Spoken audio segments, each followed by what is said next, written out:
Welcome back, Buddha family. Today I got a really cool video. I'm gonna be designing some pots. I have a client that dropped off about a dozen different sizes and colored pots that I'm gonna be going through my greenhouse and coming up with cool combinations. So these are the containers that I'll be working with today.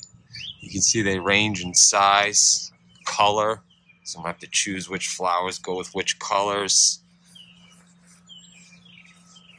So you've often heard of the thriller, spiller, and filler when you're doing a pot. Usually your spiller is a low creeping one that hangs over. You have a thriller that's just like your wow factor. Then you have a filler, which might not be the most wow flower, but it fills out a lot.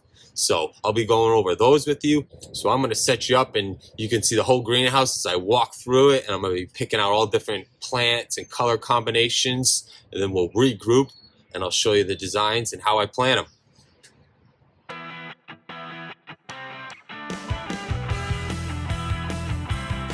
All right, I think the design work is done, so let me bring in and show you what we did.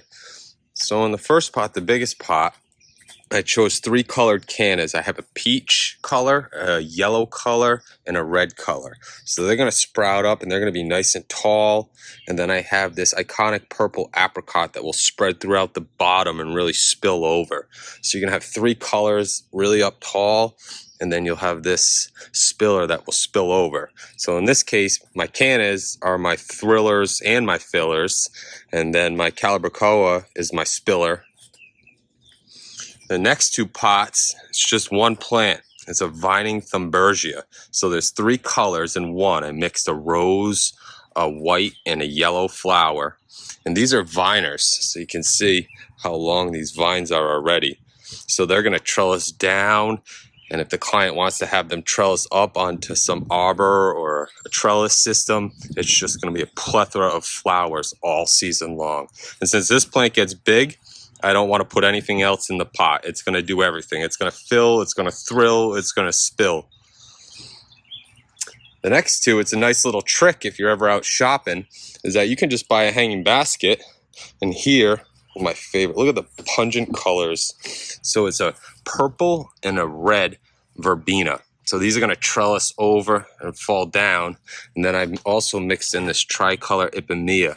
If I zoom in, you can really see that purple tip, how well it works with the purple flower and even the red flower. It's just really cool, and this will trellis over like that. So all I'm going to do with this one is take it out, put some more soil in, and then I'm just going to drop it right in, and it's just going to spill right over. This will be a lower pot, so I don't want all just tall pots. The next one is my #1 hanging basket, the infamous Keffia, the best hummingbird plant there is. And this is an upright version.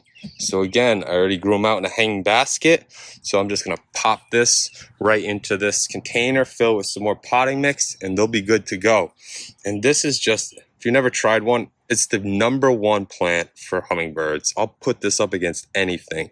These have these long tubular flowers right here. And basically, it's just really only hummingbirds can get at that nectar.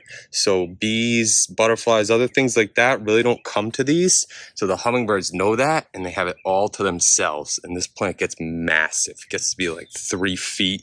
It's incredible. So the next one is a little bit more of a shallow pot. So I don't want to put too much plant matter into that. Otherwise, come mid-July, these clients are going to be struggling to keep this alive. It's going to need water so much. So I did a nice little annual salvia. This is going to get to be about 2.5 feet tall with these. Look at how long this flower is already. Great for pollinators, everything. Hummingbirds, butterflies, bees. So many flowers. It just branches out and fills out. And at the bottom, I did a iconic strawberry because I felt like that red tone brought out the nice with this purple. And one of my favorites is this dichondria. This is a spiller.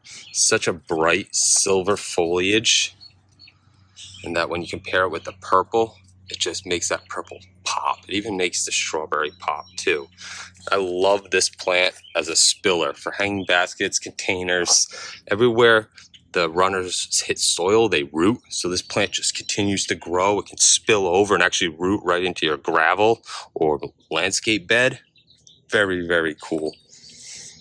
And the next one, my personal favorites, is this colocasia.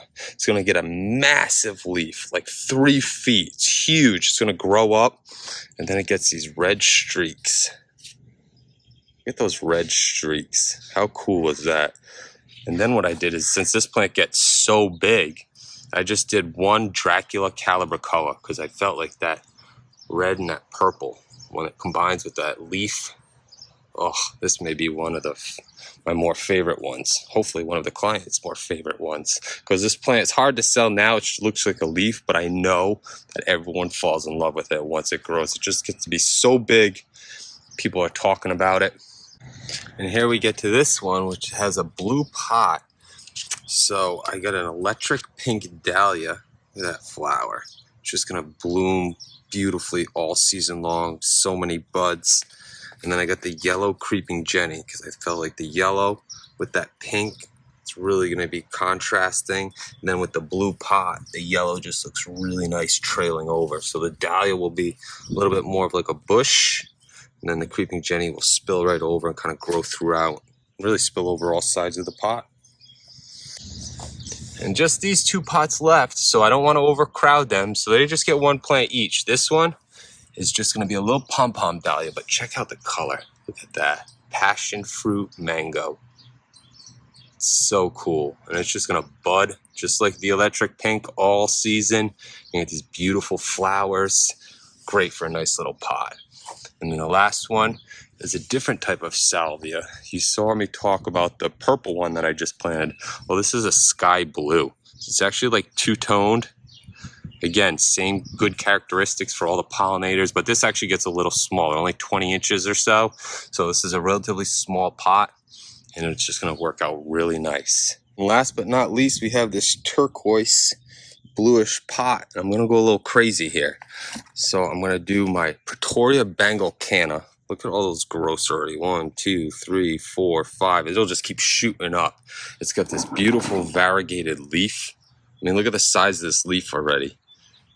And this plant hasn't even grown yet. So this is just gonna get towering tall, huge leaves and a bright orange flowers. And I just think the orange with this, and then since I'm going all in on that orange, I'm throwing this beautiful dahlia, golden eye. I'm gonna throw it right in there. So I'm not gonna actually do a spiller in this pot. I'm just gonna do the cannas. They're gonna fill the whole thing, and the dahlia will be in the front. So the dahlia will be a little bit shorter, but with all these beautiful flowers and then orange with that turquoise, I think they're gonna love it. So that's a wrap. Now I gotta plant them. And one last thing, actually, I did want to touch base with you. I'll have to warn this customer about it. When you're buying pots, what I noticed is, see how this pot has a drain hole? Oh, look, there's an issue with it. It's not really concaved. So you really want a pot. Put this down.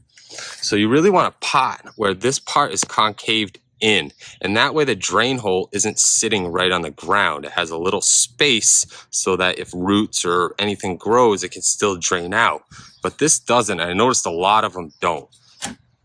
So you notice when I put this over, it has a drain hole, but it's actually like sitting flush with the ground. So it's really not going to be that effective at draining. So if you have these pots, they make these pot feet. You can buy them on Amazon. They're little rubber feet. They're really cheap. Or just use anything creative, and you just kind of put 2 or 3 or 4 of them, depending on the size pot, underneath. And that way, when you set it, it'll be off the ground a little bit, and you don't have to buy a new pot. And this drain hole will still work. So that's a little tidbit for you.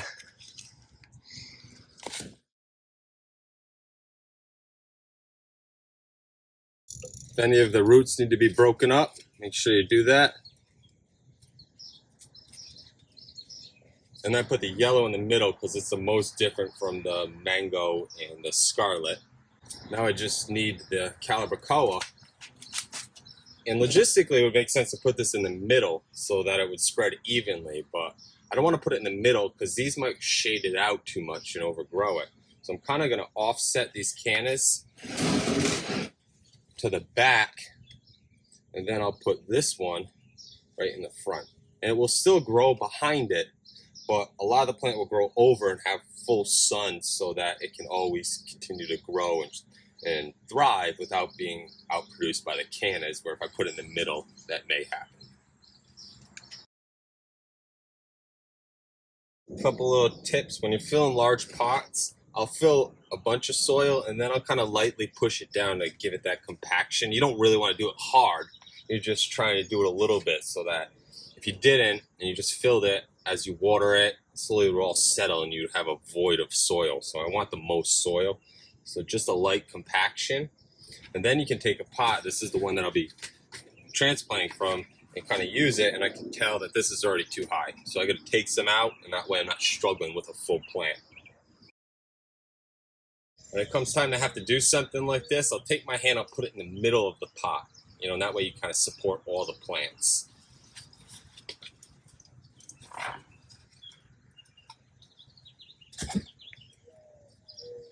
Not terribly root bound, but just break it up a little bit.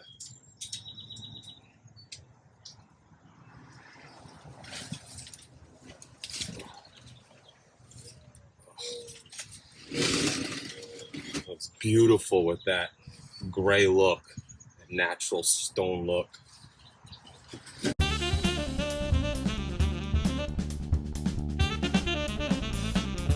So when you're dealing with thrillers, fillers, and spillers, you always want to think of plant logistics. So the salvia is going to be the taller one. So that's why it's in the back. If it was in the middle or the front, we kind of just dwarf these. So now we have some vertical striation, if you will, when you're looking at it. You'll have color down low, and you have the backdrop of the purple, which is taller.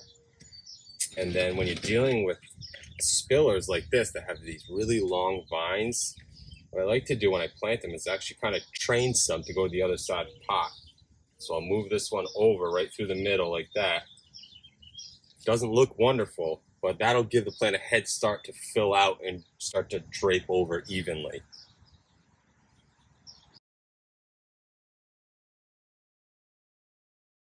A little trick when you're planting dahlias too is that dahlias are a very top-heavy crop that are connected to a tube or a root system with a basic joint, and it's usually at the surface. So when the wind blows, these are very prone to snapping. So whether you're planting in the ground or planting in a container, I'll always plant the dahlia about an inch or two deeper than the current soil base, and that way the joint is much lower in the soil and you have more soil above it to kind of support it from breaking. So I just kind of rip off the leaves at the bottom, and then I'll just sink it about an inch or two deeper. Why am I all wet right now? Well, another tip is it's always important to check your drain holes. This one was kind of clogged with spider webs and last year's potting mix with a built-in saucer. You're not really going to be able to notice that. Now in this pot, another thing to keep in mind is you can see it has a chip mark in it right here. So we're going to want to take that into consideration, whether that's the back, we can hide it, or if this is a 360 pot and you can't hide it, I'm going to want to put the spiller so it will spill over that, which is exactly what I'm going to do because I'm not quite sure where this is going. You're doing two different size pots. I'll always start with the deeper one, fill the soil base to this one, and then I'll add more soil until this one is at the right level, because otherwise this one will be sunken down and low.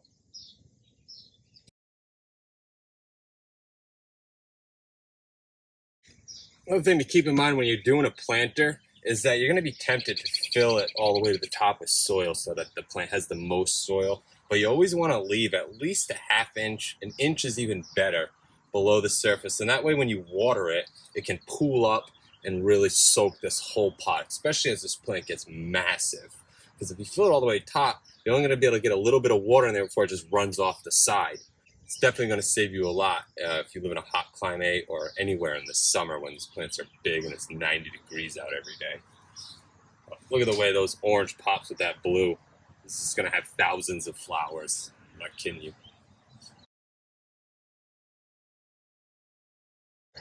Look how awesome that looks. So sometimes it's not all about picking on individual plants. Sometimes it's as easy as getting a hanging basket that's already beautiful and same size container relative, just dropping it in, calling it a day.